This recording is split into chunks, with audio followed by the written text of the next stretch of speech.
Un plaisir de vous retrouver pour cette grande édition du journal. Au sommaire. La mission d'observation électorale SENCO-ECC a, au cours de son point de presse tenu mercredi à Kinshasa, insisté sur la crédibilisation du processus électoral en cours en RDC. Cette structure a formulé plusieurs recommandations aux parties prenantes, chose également faite dans leur rapport publié récemment. Puis le ministre des Infrastructures, Machat Takaembe Célestin, est descendu dans certains quartiers de Kolwezi pour constater les dégâts causés par les dernières pluies qui se sont abattues dans cette partie de la province du Lualaba, accompagné des services techniques de la province, OVD et Office des routes, avant le lancement des travaux d'urgence. Nous parlerons également du 8e anniversaire d'existence du parti politique Mouvement des Réformateurs Libéraux, MRL en sigle. Au cours de la dite commémoration, ce jeudi 16 mars à Kolwezi, Kakwa Tangunza Patrick, président national du MRL, a saisi l'occasion pour faire sa rentrée politique. Sarah Sompo et Emmanuel Katende nous en parlent dans un instant.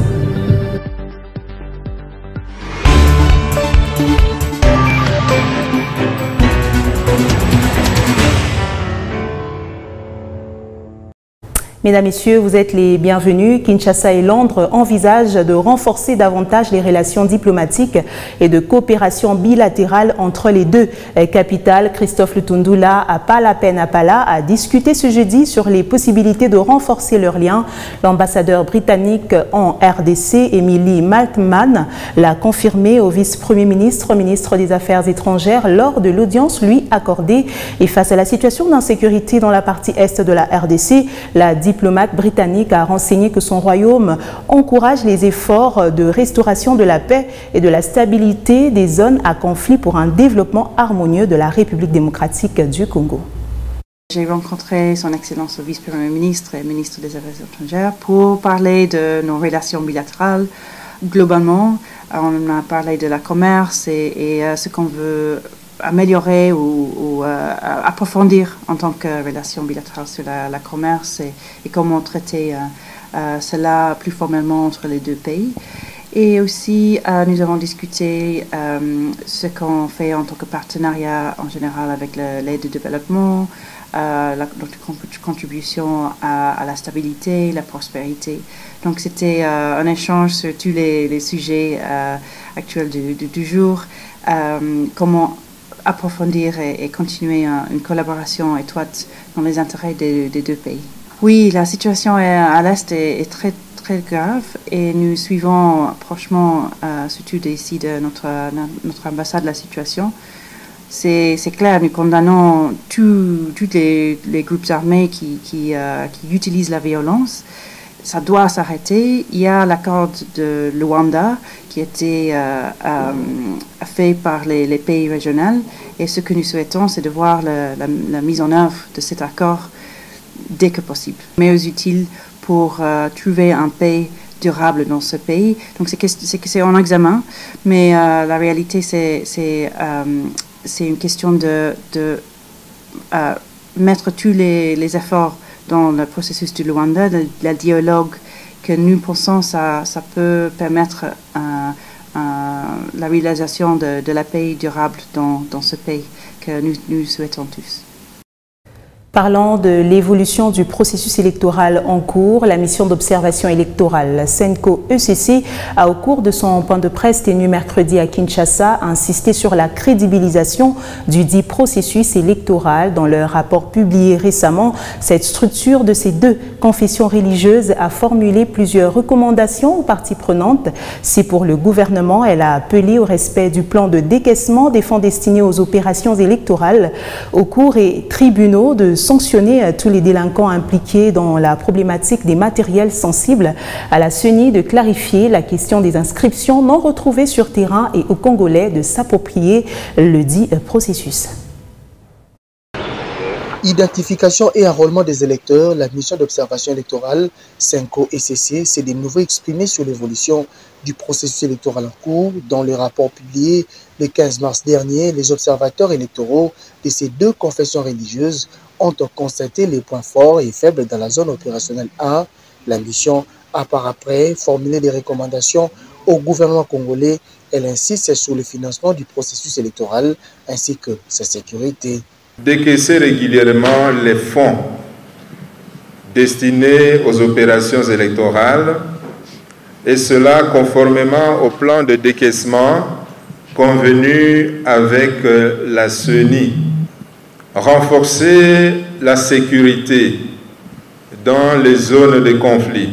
Et cela afin de permettre aux citoyens congolais de participer à l'opération de l'identification et enrôlement des électeurs. Aux instances judiciaires, cette commission électorale recommande d'organiser des procès publics, voire des audiences foraines, pour éclairer l'opinion sur les conditions dans lesquelles certains matériels électoraux se sont retrouvés entre les mains des individus n'ayant pas qualité, et à la CENI d'apporter tout éclairage sur la problématique de la détention illégale des kits électoraux auprès de ces individus. L'idéal pour nous, c'est que ces recommandations soient prises en compte parce qu'elles contribuent à l'intégrité du processus électoral. Le processus électoral devient ici les lieux par excellence qui pourraient reconstruire la confiance des parties prenantes, mais aussi de la population, pour nous amener de manière apaisée à avoir des institutions stables, légitimes et acceptées par tous. Cette mission d'observation électorale, Senko ECC, invite en outre le Congolais à s'approprier le processus électoral en cours et de s'enrôler massivement pour accomplir leurs devoirs civiques lors de la tenue des élections vers fin décembre 2023.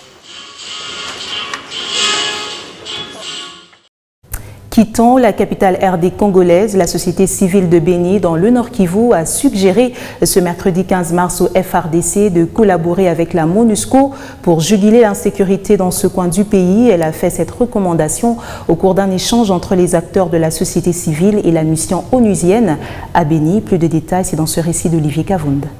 La société civile de Béni affirme avoir compris que la MONUSCO est prête à accompagner la population de Béni. Elle a également estimé que la population de ces territoires du Nord Kivu devra aider la mission onusienne à accomplir son rôle, qui se résume dans la protection de civils.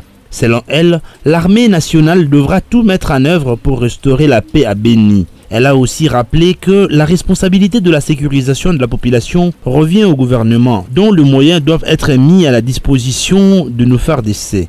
La société civile estime qu'il est impérieux d'installer les bases dans tous les villages où il y a tuerie afin d'avoir quoi contrôler. Pour elle, il est impossible pour la MONUSCO d'installer ces bases là où il y a absence de nos FARDC. Au Kasaï central, le ministre provincial en charge des ITPR s'insurge contre les actes de vandalisme posés par le député national Donatien Balekelai dans le territoire de Kazumba. Willy Wishia dit ne pas comprendre pourquoi un député peut détruire un poste de péage pour des fins électorales. Pour lui, ces actes constituent un appel à la rébellion et favorisent ainsi l'incivisme fiscal. Le ministre provincial en charge des ITPR le dit à Soleil Ntumba Moufika, notre correspondant depuis le Kasaï central. Les entrailles font mal, ça te pousse même à vomir. Comment voulez-vous un député national qui a fait 4 ans ou bien 5 ans à l'Assemblée nationale sans pour autant prendre même une parole pour un projet au Kasaï central? Mais il doit se permettre, parce qu'il a amené ses camions avec ses biens de campagne, il arrive au péage, il doit casser le péage, il doit tabasser avec le motif de dire que bon, vous allez d'abord construire la route. Est-ce que la route nationale numéro 1 est construite par la province? Non, ça c'est l'Union européenne. Qu'est-ce que nous allons faire? Et quelle est la démarche que lui-même le député national a fait pour qu'on aille vite avec les travaux de la nationale numéro 1? Je vous dis que vraiment ça laisse à désirer. Et moi je crois que ce que nous faisons, je crois que ça a un caractère pédagogique. Mais quand un député national, vous voyez maintenant, c'est dans les réseaux sociaux, c'est partout qu'il y a des commentaires. Un député national qui fait ce qu'il a fait, moi je crois que c'est une honte pour la province.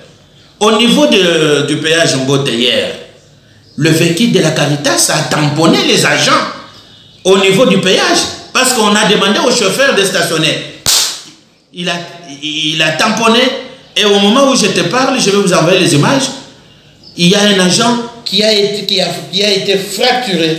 Donc, 3 parties de la jambe. Donc, le chauffeur a pris fuite.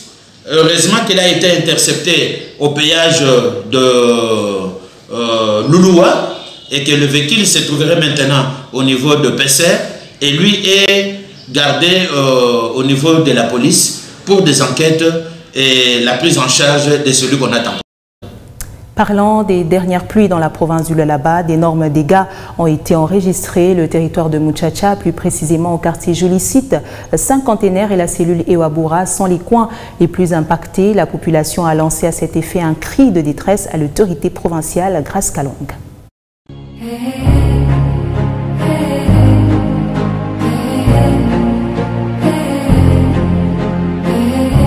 Voilà l'image qui semble rester du Lualaba après les pluies diluviennes qui se sont abattues ce mardi 14 mars dans l'après-midi. Plusieurs dégâts matériels ont été enregistrés au quartier Jolicite Cinquantenaire comme à Ewabura.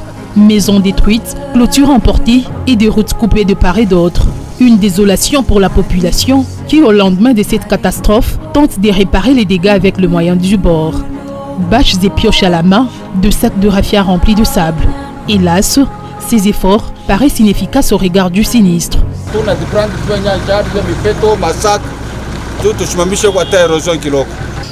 Ça, c'est le travail de toute une vie. Imaginez que nous avons fait ça et pendant des heures du temps, la pluie vient, c'est pour emporter tout ce que nous avons fait. Aujourd'hui, on fait face encore à une menace terrible maintenant des morts. Je ne sais pas vraiment si nous sommes où. Si vraiment on est orphelin, là les autorités en place peuvent nous dire, peuvent monter au créneau pour nous dire que vous êtes vraiment des orphelins. La route ne nous appartient pas, appartient pour l'État. Soit les sous-sols, c'est pour l'État. Nous, peuple congolais, ou soit nous, paisibles citoyens du Lualaba, de la province de Lualaba, précisément à Kolwezi, territoire de Muchacha, on se demande qui dirige ce territoire? Qui est le député de ce territoire de Muchacha?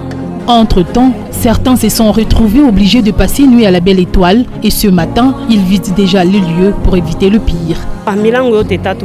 Tous les 3 locataires ont libéré les maisons. Je ne sais comment leur retourner la garantie. Nous avons passé nuit à la Belle Étoile. C'est très pénible.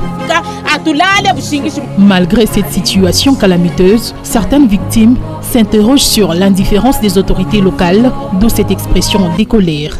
Là vraiment, je suis vraiment très fâché par rapport au comportement des dirigeants de cette province. On en a marre, ça n'est assez. Nous voulons vraiment l'intervention.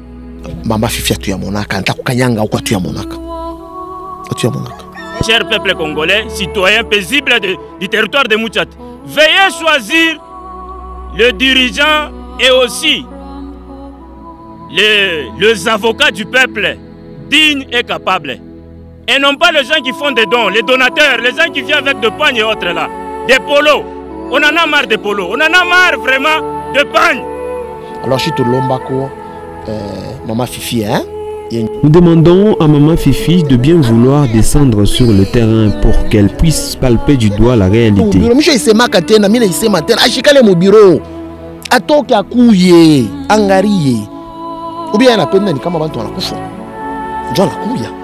Contrairement au discours qui semble propagandiste sur la réhabilitation de certaines avenues qui, malheureusement par manque de canalisation, se transforment en bourbier au passage de Dame la pluie. Sa dynamisme, nous voulons les goûter aussi. Sa dynamisme là, nous voulons les goûter. En tant que ministre du tutelle des infrastructures, bien sûr. Je lance un appel aux autorités, à Maman Fifi Masuka.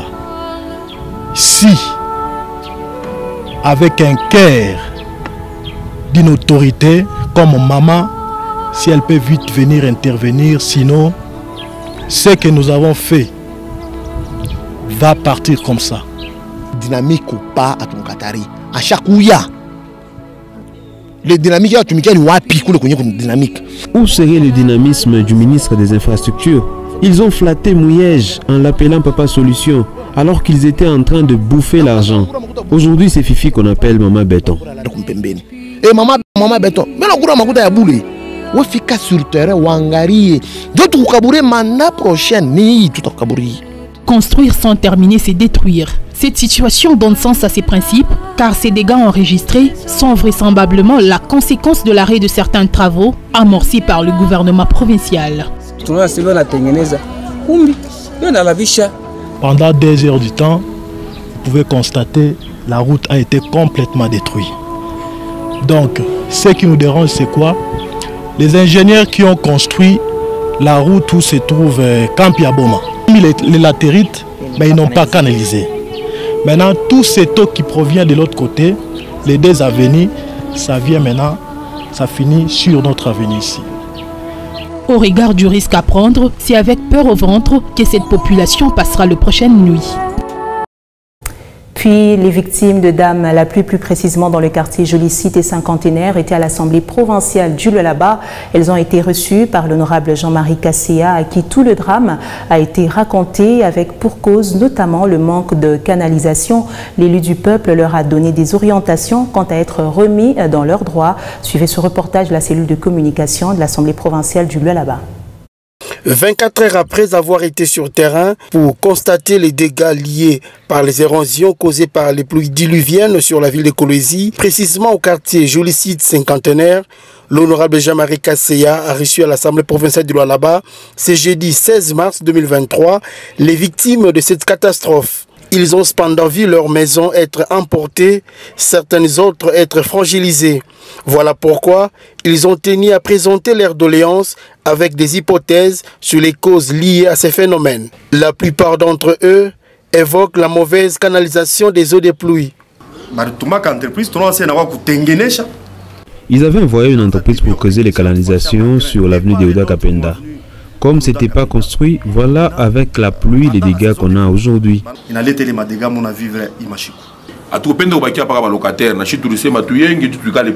Nous avons fourni des efforts pour essayer de maîtriser la situation. Malheureusement, toutes les énergies et dépenses engagées sont parties avec les eaux. Certains autres ont ajouté l'aspect sécuritaire au-delà de ces phénomènes dévastateurs. Il y a quelques jours passés, à Kwanze Koulala, parce que on ne dormait pas à cause de l'insécurité trop prononcée dans le quartier. Dans sa réaction, l'honorable Jean-Marie Kasséa Chingambo a tout d'abord présenté ses compassions à ces infortunés. Ensuite, il leur a donné une orientation à suivre. Ministère des Affaires sociales. Vous irez au ministère des Affaires sociales qui à son tour va répertorier toutes vos plaintes.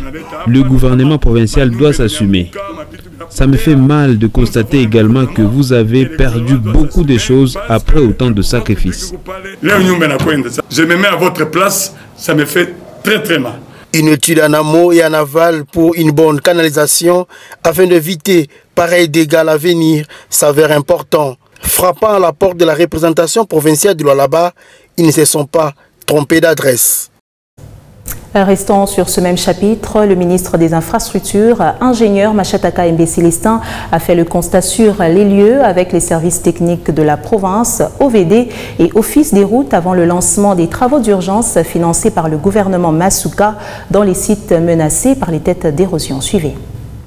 Frappé fortement par une érosion, les habitants du quartier Jolicite Lupundu et Cinquantenaire ont constaté l'écroulement de certaines maisons après une pluie diluvienne intervenue les 48 heures derniers. Ayant appris à cette nouvelle macabre, l'autorité provinciale Fifi Masuka Saini a dépêché son ministre des Infrastructures, Machataka Mbe Célestin, accompagné des responsables des 2 services techniques de la province, en l'occurrence de l'Office des routes et ceux de l'Office des voiries et drainage OVD, de faire les constats sur les lieux, également palper du doigt la réalité de ces drames qui risquent de mettre en péril une partie des jolis sites sur l'échiquier local. Après une étude approfondie de cette catastrophe naturelle, les techniciens en la matière rassurent d'apporter une solution durable. L'ingénieur Machataka Mbe Célestin, ministre provincial des infrastructures et travaux publics, lance sans plus tarder la campagne de lutte anti-érosive dans les quartiers menacés.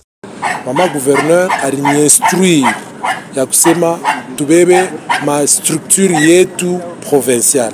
Maman Fifi m'a envoyé avec l'office de route pour qu'il puisse travailler dans ce coin, surtout pour le terrassement, et la solution sera trouvée. La solution itapatikana juu ya problème ya mu quartier. La délégation diligentée par les patrons des ITP s'est conduite sur l'avenue d'Ilolo, coupée en deux, suite à une forte érosion qui a vu emporter une maison construite sur un lit d'une rivière. Ensuite, les techniciens se sont rendus compte d'un autre cas érosif au quartier Hervéa. Inquiété par cette situation, le bourgmestre de la commune de Manika, Maître Thierry, a fait un état des lieux en présence du ministre des tutelles face à cette problématique qui déstabilise les familles frappées par ces cas. Déjà, une procédure d'éradication des têtes d'érosion provoquée par la pluie est en cours de traitement. Nous disons merci aux autorités. Comme elles vont nous envoyer des engins pour les travaux, dès lors qu'il n'y a pas de suite, ça sera pire pour nous.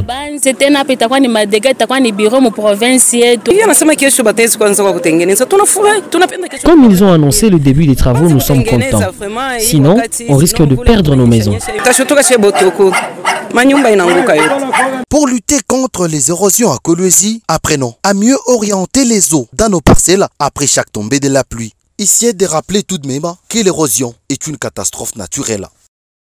Je voulais annoncer dans les titres, le parti politique Mouvement des réformateurs libéraux a célébré ses 8 ans d'existence ce jeudi 16 mars à Kolwezi, dans la province du Lualaba. C'était également l'occasion d'une rentrée politique du président national du MRL, Kakwata Ngunza Patrick, Thierry André, après un moment de repli consacré au gouvernement provincial où il était ministre de l'énergie. Des milliers de Lualaba étaient présents à cette manifestation. C'est Sarah Sompo et Emmanuel Katende qui étaient sur place.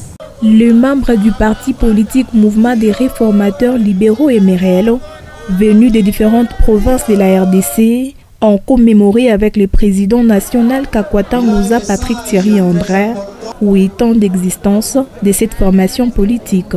La population que Kakwata Ngunza appelle patron a montré l'amour et l'accompagnement à son égard par des chants.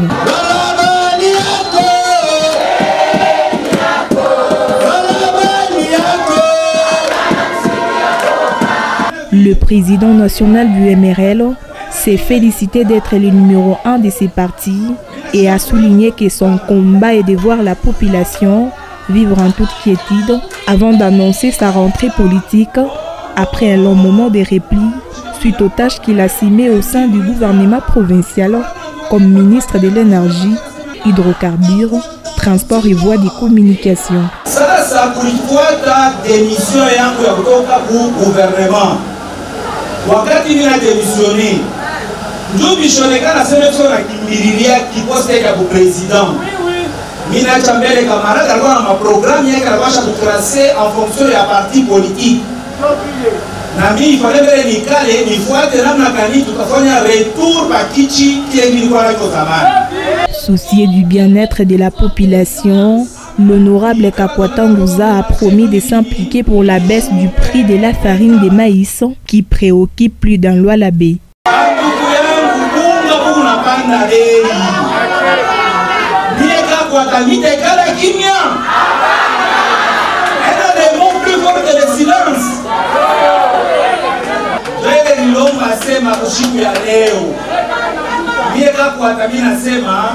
Fini les silences. Bukomvi bunanza batushushie bei ya nini ya bunga. Le mouvement des réformateurs libéraux MRL travaille dans l'amour et la liberté. Autre chose, une forte délégation des représentants de partis politiques membres de l'Union sacrée du Lualaba a été reçue en audience par le premier citoyen de Kolwezi, Maître Jacques Massengo, en présence de son adjoint Farida Mouepou Odile, présenter les civilités à l'autorité urbaine, s'enquérir de plus près de la nouvelle vision imprimée par le patron de la ville. À cela s'ajoute également la question d'assainissement du milieu qui demeure un axe prioritaire pour le maire de Kolwezi. Telles sont les matières essentielles qui ont marqué les échanges de la première personnalité de Kolwezi et ses hôtes. Suivez. C'est une délégation composée essentiellement de membres de l'Union sacrée du Lualaba qui a été reçue en audience par l'autorité urbaine, Maître Jacques Massengo Kindele ce jeudi, en présence de son adjoint Farida Mouepou Odile. Celle est venue présenter les civilités au numéro 1 de la ville. Cette descente s'inscrit dans le cadre de présentation des civilités, mais aussi de félicitations. Pas tout simplement. Vous savez, aujourd'hui, quand vous prenez la ville de Kolwezi, La ville de Kolwezi est confrontée à plusieurs défis. Donc c'est un devoir politique pour nous de venir encourager le maire de la ville et de lui dire qu'il n'est pas seul. Il est avec tout le parti de l'Union Sacrée et les partis de l'Union Sacrée qui sont représentés par le membre que vous voyez ici. Des échanges fructueux autour de la nouvelle gestion imprimée ont marqué la rencontre entre le maire de Kolwezi et ses hommes et femmes influents du parti politique. Au menu également, les chapitres de l'assainissement qui demeurent un axe prioritaire pour Maître Jacques Masengo Kindele qui n'hésite en aucun instant d'en faire champ large. Nous avons beaucoup salué l'attitude du maire de la ville qui s'est montré d'un abord facile, simple et réaliste. Et nous avons beaucoup plus aimé les échanges que nous avons eus avec lui. Ce sont des échanges qui nous encouragent et qui nous mettent dans l'obligation de vraiment conduire sa politique de développement, sa politique en matière de sécurité, en matière d'assainissement, surtout qu'il fait de l'assainissement un cheval de bataille. Et je crois que ça nous intéresse beaucoup. Non seulement que ça va rester à la délégation, nous allons beaucoup plus parler avec le membre que nous sommes en train de gérer dans nos partis politiques respectifs pour qu'ensemble nous puissions accompagner cette politique du maire de la ville. Ces hôtes de l'autorité urbaine ont quitté l'hôtel de ville avec une mention de satisfaction vu les si fatigues accueil leur réservé et promettent d'accompagner l'hôtel de ville dans sa démarche de redonner goût au chef-lieu du Lualaba. Maître Jacques Masengo Kindele, maire de Kolwezi, était de coutume sur les terrains ce mercredi 15 mars. L'autorité urbaine a ciblé la cité Kapata pour superviser les travaux d'évacuation de déchets. À ses côtés, le numéro 2 de Kolwezi, Farid Amouepou Odile, et les bourgmestres de Dilala ainsi que de la commune de Manika. Le Salongo, instauré à Kolwezi chaque mercredi et samedi, ne souffrira d'aucune faille dans son exécution, surtout avec la détermination et le pragmatisme du premier citoyen de Kolwezi et son équipe. La cité des Kapata était l'étape de ce mercredi 15 mars 2023. Le patron de la ville, Maître Jacques Masengo Kindele, bien entouré de son adjoint Farid Amouepou Odile et bourgmestre de commune, y était pour d'abord superviser les travaux d'évacuation de toutes sortes de déchets au croisement des avenues des aviateurs et Mitoaba. Félix Tshisekedi anasema shipende kushikia batoto yake bakufe na mambo ya buchafu. Le chef de l'État a dit qu'il ne veut pas entendre que ses enfants sont morts à cause de maladies de massal. Après les nouvelles mentalités dans la gestion des déchets, le numéro 1 de la ville y va d'un ton ferme. À chaque contact avec sa population, comme à Kapata, il s'est donné au même exercice. Salongo obligatoire. Le travail manuel est obligatoire. Les récalcitrants seront sanctionnés car la brigade d'assainissement va passer dans chaque parcelle pour contrôler même vos toilettes. Sous le patronage du gouvernement provincial du Lualaba, une campagne de vaccination contre la poliomyélite a été lancée ce mercredi 15 mars à Kapata par le ministre provincial de la Santé. Une campagne à laquelle a pris part la bourgmestre de Dilala, Françoise Mangouji, qui, dans son mot de circonstance, a invité les parents de toute sa juridiction, en particulier de Kolwezi en général, à s'approprier cette campagne pour sauver les vies des enfants de 0 à 59 mois. Les détails, c'est dans cet élément.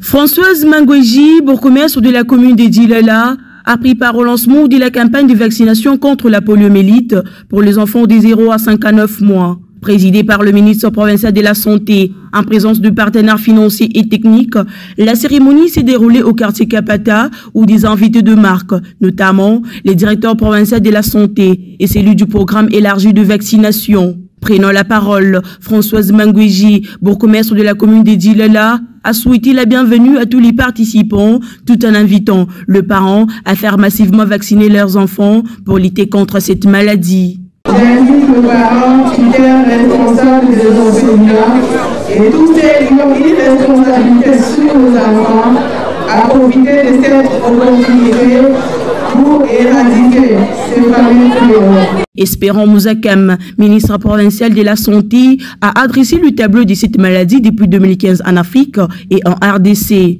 En RDC, cette épidémie de poliovirus circulant, dérivée de la souche vaccinale. C'est donc par ici que prend fin ce grand direct sur Mekuba Télévision. Mesdames, Messieurs, merci de votre attention soutenue. Au revoir.